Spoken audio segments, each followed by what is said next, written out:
Hey everybody, this is Joseph, the Italian New Yorker, living here in rural North Dakota in Valley City. Now, one thing about me, I love my pasta.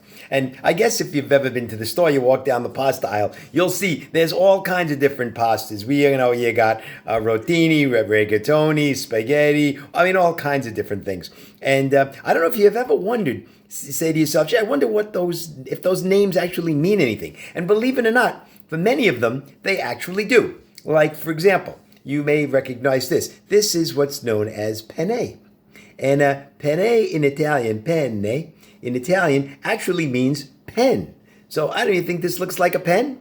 That's what penne is. Now, one of my favorite pastas is gemelli. Now, gemelli means twins.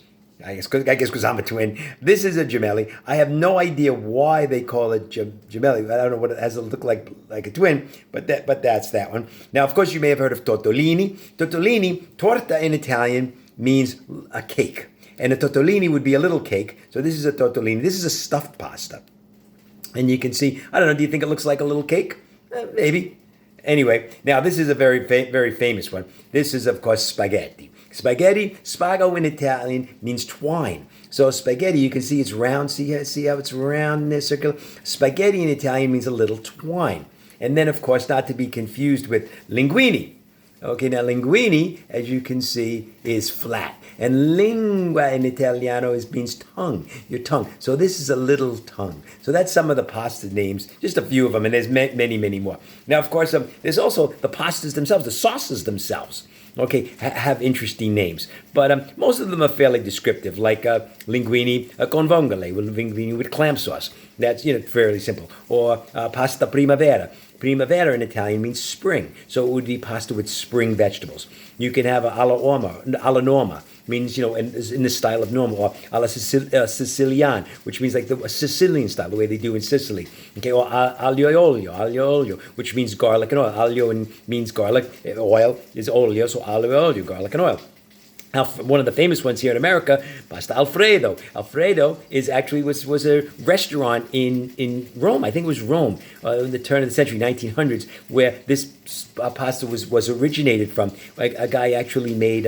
He used it with butter and cheese and made the Alfredo sauce. It's not used with cream. Cream they put in America, but that's really not the way it's done. And then, of course, there's my favorite, which has the best name of all, and that, of course, is puttanesca.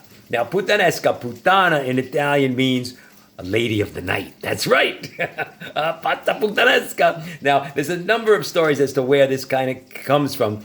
Some say that the ladies would make the pasta and they would leave it by the window and the smell would draw in the customers. Others say the pasta is like a puttana, a loose woman. It's fiery, it's hot, it's quick, it's all that kind of stuff. But anyway, why don't we go over to the stove?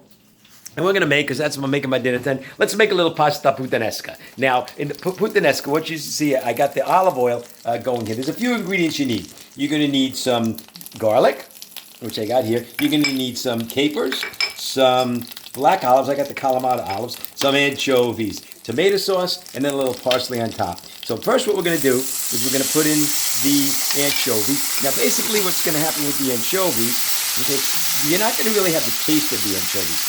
What it's going to do is that's going to cook down. And we're going to also add the garlic. So the garlic, we're going to brown that. So the anchovy actually is going to dissipate. So it's going to be this is a very salty, spicy dish.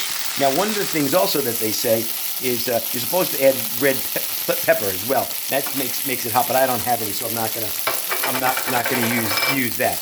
But okay, so we're gonna cook that down. So once we got that going, okay. We'll give that a minute or two to get the puttanesca. It's interesting, this is the pasta for the lady of the night. I'm sure you've heard women referred to as lady of the night. You might have heard them as prostitutes. You may have also heard of them as hookers. Now, I'll tell you an interesting story where where hooker comes from. Hooker actually was Joseph Hooker was a Union general in the Civil War, and when the girls that would follow his army, to service the troops, they were known as Hooker's girls, and then eventually the girls got dropped and it just became Hooker. So that's where that comes from. So, okay, we got this going. Ooh, this is looking good. We got this going well here. Okay, so now what we're going to do is we're going to add in the capers. We're going to add in the black olives. And we're going to add in the tomato sauce. Oh, yeah. Okay, you know what? I'm going to come over here. I'm just going to get a spoon. I forgot I'm going to need a nice big spoon. And we're going to mush this around.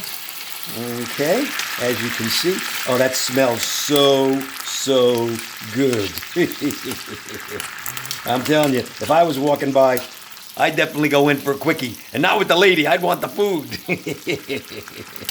Oh, yeah, that smells good. Okay, and then we got that, we're going to let that cook for a couple of minutes. And then we're done. What we're going to do is we're going to take the pasta, the drained pasta that we have, that's already been prepared. And I'm sorry, this is spaghetti. I'm using spaghetti. And we're going to mix it in. Okay. And it's like I said, it's a very quick, easy dish to do. And it's really delicious. That's one of my favorites. And for some reason, spaghetti and red sauce seem to go great together. So we'll put the spaghetti in there. And I think that's about all. And then what we're going to do is we're going to mix the rest of it up. Like so. And there you have it. Pasta puttanesca. And then I'll probably put a little Parmesan Reggiano on top. And oh baby, look at this. Oh, look at this. This is delicious. And then we're just gonna top it off with a little bit of parsley. And there you go. Pasta puttanesca.